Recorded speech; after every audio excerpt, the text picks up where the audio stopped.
Teka-teki siapa sosok wanita korban mutilasi di Bekasi, Jawa Barat akhirnya terungkap. Polda Metro Jaya memastikan korban mutilasi yang ditemukan di sebuah rumah kontrakan di Tambun Selatan, Bekasi, Jawa Barat adalah Angela Hindriati Wahyuningsi. Angela Hindriati yang merupakan seorang wanita berusia 54 tahun sempat dilaporkan hilang oleh keluarganya sejak Mei 2019.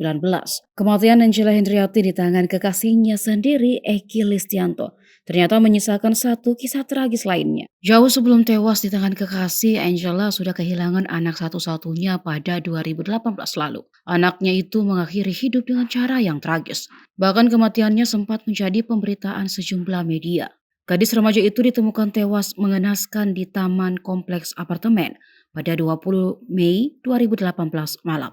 Namun siapa yang menyangka kisah tragis anaknya juga dialami Angela. Almarhumah tewas dimutilasi Eki yang kemudian jasadnya disimpan di dalam box selama setahun. Kasubdit Resmob Ditreskrimum Polda Metro Jaya, Kompol Reza Fiardi Marasabesi, menyebut motif pembunuhan itu karena sakit hati. Eki dan Angela sendiri diketahui mempunyai hubungan yang spesial. Saat itu Angela meminta Eki untuk menikahinya, namun Eki sendiri sudah memiliki seorang istri.